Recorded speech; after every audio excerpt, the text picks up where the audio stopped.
আজকের গল্প হয়তো অনেকের ভালো লাগবে, অনেকের লাগবে না, কারণ কালকি মুভির গল্প হিন্দু মাইথোলজির উপর বেস্ড করে নির্মিত। কিন্তু কথা দিচ্ছি, সিনেমার মূল সারমর্ম আপনাদের সামনে তুলে ধরব। আজকের জার্নিটা হতে যাচ্ছে সেই মহাভারতের সময় থেকে পৃথিবীর শেষ সময় পর্যন্ত। প্লিজ সাবস্ক্রাইব করে পাশে থাকবেন। চলুন গল্পে চলে যাই। আজ থেকে প্রায় ৬,০০০ বছর আগে পৃথিবীতে এক ইতিহাস রচিত হয়েছিল, আর সেটা হচ্ছে মহাভারত। সেই যুদ্ধে একটা অংশে অশ্বত্থামা অর্জুনের কাছে হেরে প্রতিশোধ নেওয়ার জন্য অস্ত্র নিক্ষেপ করেছিল, যাতে পাণ্ডবদের সকল সন্তান মারা যায়। এই অস্ত্র গিয়ে লাগে উত্তরার গর্ভে। এবার শ্রীকৃষ্ণ আসে আর অশ্বত্থামাকে বলে এমন নীচ আর ঘৃণিত কাজের জন্য তাকে শাস্তি ভোগ করতে হবে। অশ্বত্থামা বলে আমাকে মেরে ফেলুন, কিন্তু অশ্বত্থামাকে শ্রীকৃষ্ণ অভিশাপ দেন, তুমি এই পৃথিবীতে বেঁচে থাকবে, তোমার চোখের সামনেই সব অন্যায় অপরাধ হবে, আস্তে আস্তে পৃথিবী ধ্বংস এবং শেষ প্রান্তে চলে যাবে, কিন্তু তোমার মৃত্যু হবে না। আর তোমার এই অপরাধের প্রায়শ্চিত্ত তখনই হবে যখন আমি পৃথিবীর শেষ সময়ে আসবো ফিরে কল্কি অবতার হয়ে। তখন তোমার সেই মা আর আমার আসার রাস্তা তৈরি করতে হবে। শ্রীকৃষ্ণ অশ্বত্থামার মাথা থেকে তার দিব্যমণিটা খুলে নেন আর বলেন, যখন আমি আসব তখন এটা তোমার কাছে আবারও ফেরত আসবে। এরপর থেকে অশ্বত্থামা পৃথিবীতেই থেকে যায়, না ক্ষুধা না পিপাসা, সে শুধু একটা জীবন্ত লাশ হয়ে থেকে যায়। তার জীবনে শুধু একটাই লক্ষ্য, সেই দিনটার জন্যই অপেক্ষা। এবার চলে আসি বর্তমান সময়ে।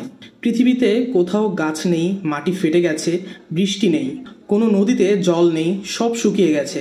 মানুষের মধ্যে মনুষ্যত্ব নেই, তাজা ফল সবজি খাবার কিছুই নেই।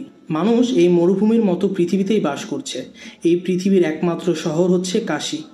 অনেকে ধারণা করতো যখন পৃথিবী সুন্দর ছিল, এই কাশী নাকি অনেক সুন্দর আর খুব সুসজ্জিত ছিল।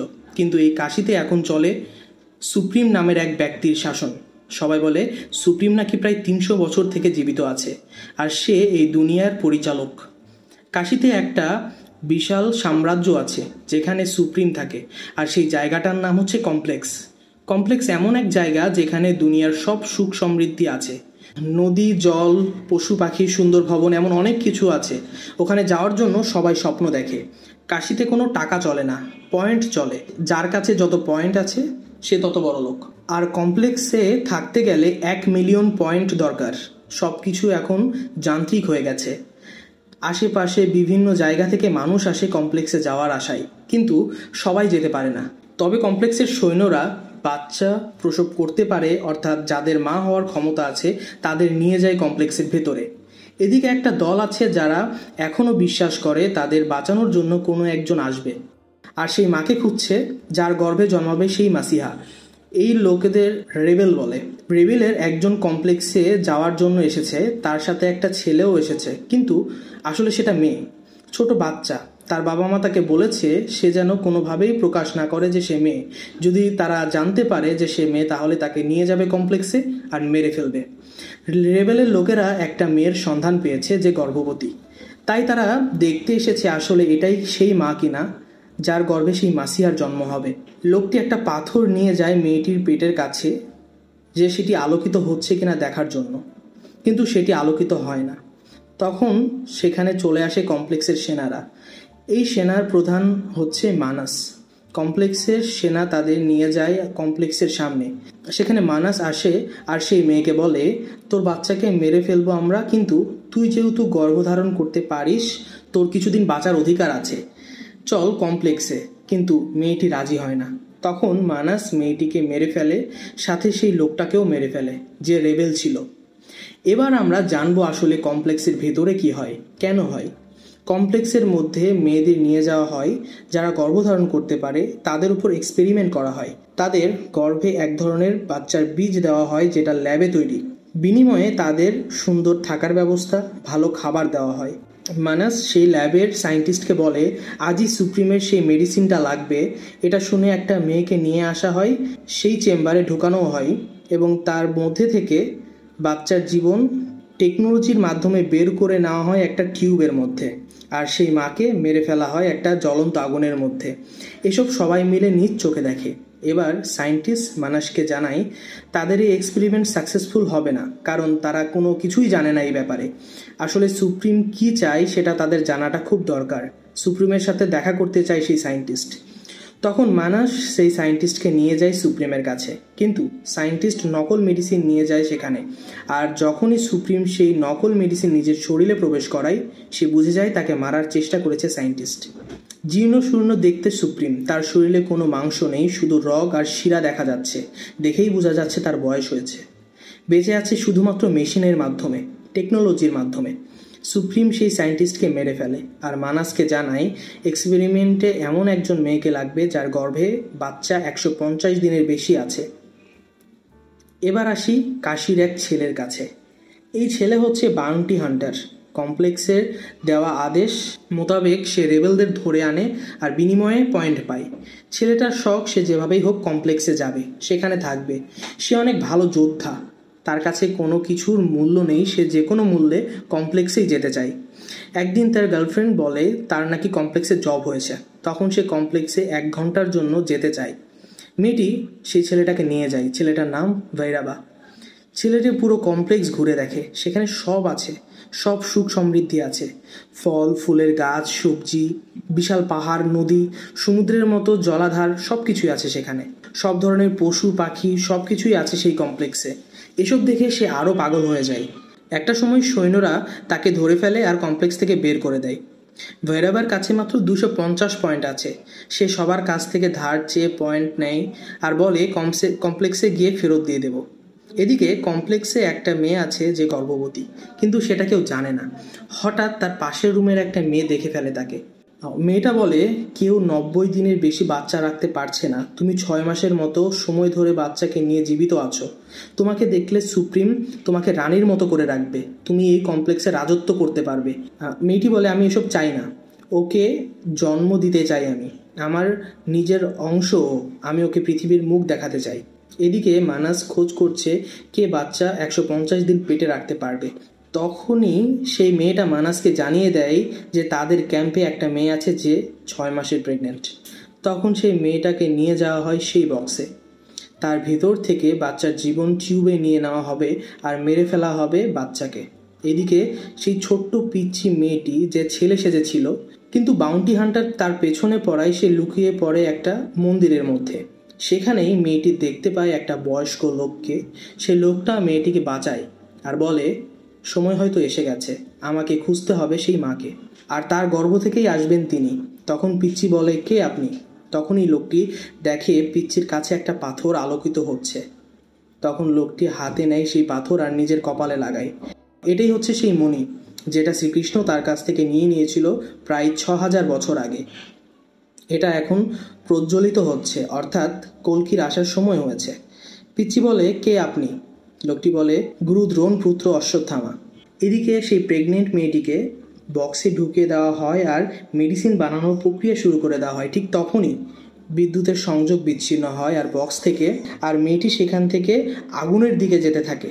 আর একটা মেয়ে তার হাত ধরে ফেলে। মেয়েটি হচ্ছে সেই মেয়ে যে জানিয়ে দিয়েছিল তার প্রেগনেন্সির কথা। মেয়েটি বলে, আমি একজন রেবেল, আমি সাম্বালা থেকে এসেছি। আমি জানি না তুমি কে, কিন্তু কমপ্লেক্সের সুখ সমৃদ্ধির কথা না ভেবে তুমি তোমার বাচ্চার কথা ভেবেছ। তাই আমার উচিত, আমার দায়িত্ব তোমাকে এখান থেকে বের করার। বক্সের মধ্যে দিয়েই একমাত্র বের হওয়ার রাস্তা আছে, তাই তোমাকে না জানিয়ে এমনটা আমি করেছি। তুমি যাও, আমি আমাদের লোককে বলে রেখেছি তোমাকে বাইরে থেকে নিয়ে যাবে। তখন প্রেগনেন্ট মেয়েটি পালিয়ে আসতে থাকে আর তখনই দেখে তার বের হওয়ার রাস্তায় আগুন জ্বলছে। সেই আগুন পার হলেই সে কমপ্লেক্স থেকে বের হতে পারবে। সে এক হাত তার পেটে দেয় আর চোখ বন্ধ করে আগুনের মধ্যে হাঁটতে শুরু করে। কিন্তু হঠাৎ সে দেখে আগুন তাকে স্পর্শ করছে না, কারণ একটা তীব্র বাতাস তাকে রক্ষা করছে আর সেটা অশ্বত্থামার মুখ থেকে নিঃসৃত হচ্ছে। মেয়েটি বেরিয়ে আসলে সেখানে 3 জন রেবেল দাঁড়িয়ে ছিল। তারা মেয়েটিকে নিয়ে সাম্বালার দিকে যেতে শুরু করে। মেয়েটির জ্ঞান ফিরলে সেখানে 3 জনের সাথে সে পরিচিত হয়। ওখানে একটা মেয়ে ছিল, সে প্রেগনেন্ট মেয়েটির নাম দেয় সুমতি। কিন্তু সমস্যা হচ্ছে পুরো কাশী শহরে রেড অ্যালার্ট দিয়ে দেওয়া হয় আর জানানো হয় একটা মেয়ে কমপ্লেক্স থেকে পালিয়েছে, তাকে জীবিত এনে দিলে তাকে 5 মিলিয়ন পয়েন্ট দেওয়া হবে। সবার সাথে সাথে ভৈরবাও তৈরি হয়ে যায়, কারণ এটাই তার শেষ সুযোগ। 1 মিলিয়ন হলেই সে কমপ্লেক্সে যেতে পারবে, সেখানে 5 মিলিয়ন তো স্বপ্নের ব্যাপার। সে রওনা দিয়ে দেয় মেয়েটির খোঁজে। এদিকে অন্যান্য বাউন্টি হান্টারও চলে আসে তাদের খোঁজে। একটা সময় তাদের গাড়িতে আক্রমণ করা হয়। গাড়িতে থাকা মেয়েটি সবার সাথে লড়াই করতে থাকে, সবাইকে আটকাতে থাকে, কিন্তু এক পর্যায়ে সে আর পারে না। তখন মেয়েটি নিজে বোম হাতে নিয়ে পুরো দলের উপরে ঝাঁপিয়ে পড়ে এবং বোম ফেটে সেও মারা যায় এবং পুরো গ্রুপ ধ্বংস হয়ে যায়। কিন্তু কিছু সময় পর আরও অনেক বাউন্টি হান্টার সেখানে চলে আসে। কমপ্লেক্স থেকে সৈন্যরাও আসে সেখানে।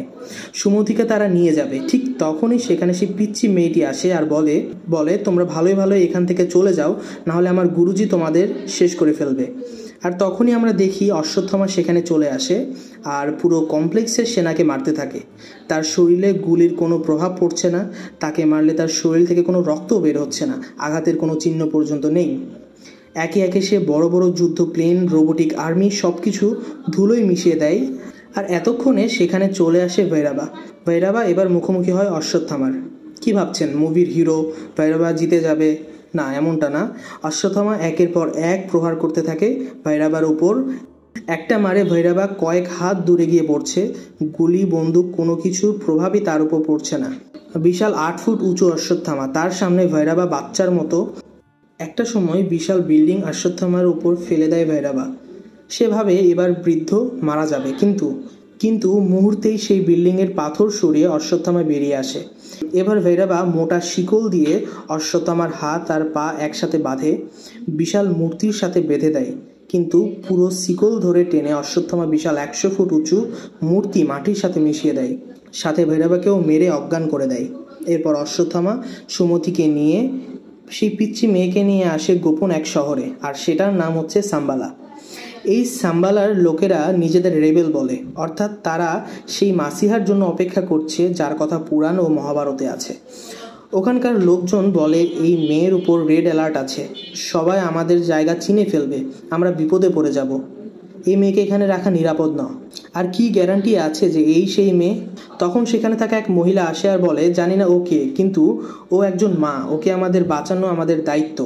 তখন অশ্বত্থামা বলে মা আসুন, আমি আপনাকে রক্ষা করব, এই যুগে এটাই আমার দায়িত্ব। এদিকে সুপ্রিমের প্রিয় ব্যক্তি হঠাৎ একটা ধনুক দেখতে পায়, কিন্তু সেটা ধরার সাথে সাথে 1000 ভোল্টের বিদ্যুতের ঝটকা লাগছে। তখন সে বুঝতে পারে কিছু একটা হচ্ছে, এমন কোনো শক্তির উদ্ভব হচ্ছে যেটা সবার কাছে অপরিচিত। আর ধনুকের বর্ণনা দেখে সে বুঝতে পারে এটা গান্ডীব, অর্থাৎ মহাভারতে অর্জুনের হাতে যে ধনুকটা ছিল এটাই সেটা। সাম্বালাতে সেই পিচ্চি মেয়েটি বলে অশ্বত্থামাকে এই লাঠি নিয়ে থাকেন কেন আপনি? তখন অশ্বত্থামা বলে এটি আমার এক বন্ধুর অস্ত্র ছিল, সে ছিল মহান যোদ্ধা, তার নাম ছিল কর্ণ। যুদ্ধে তার প্রত্যেকটা প্রহার ছিল ভয়ানক, কিন্তু তাকে মারা হয়েছিল কৌশলে, যেটা একটা বীর যোদ্ধার পক্ষে কোনোদিনই মেনে নেওয়া সম্ভব না। তার এই ধনুক আমি নিজের সাথে রেখেছি, যেহেতু তার অস্তিত্ব নেই, সে মারা গেছে, তাই ধনুকেরও প্রাণ নেই। এদিকে ভৈরবা শেষ চেষ্টা করতে থাকে, সে তার রোবট গাড়িটি ঠিকঠাকভাবে বানাতে থাকে, অশ্বত্থামাকে হারানোর অনেক পরিকল্পনা করতে থাকে। সব প্রস্তুতি শেষে সে মানাসের সাথে হাত মেলায় আর বলে আমি ওই মেয়েকে এনে দিতে পারবো, কারণ ওই বৃদ্ধকে আমি হারাতে পারবো আর কেউ না। এরপর ভৈরবা একটা রেবেল ছেলেকে ফাঁসায়, বলে আমি চাই তোমাদের সাথে যুক্ত হতে।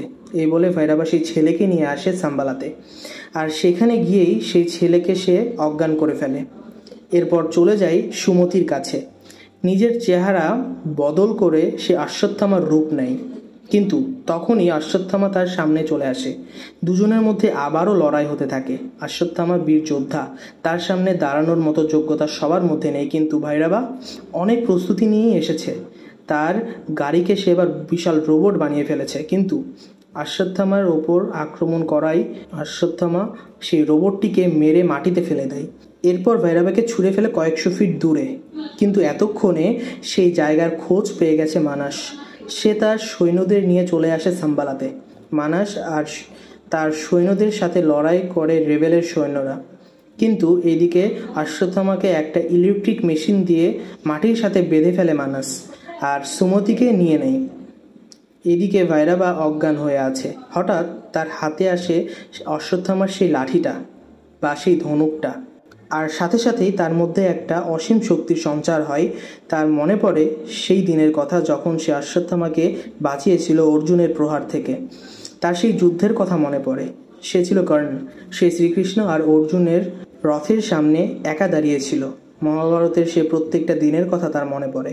তখনই ভৈরবা চোখ খোলে আর মুহূর্তে তার হাতের অস্ত্র দিয়ে সব সৈন্যদের, সব যুদ্ধ বিমানগুলোকে ধ্বংস করে ফেলে আর মানাসের দিকে তেড়ে যায়।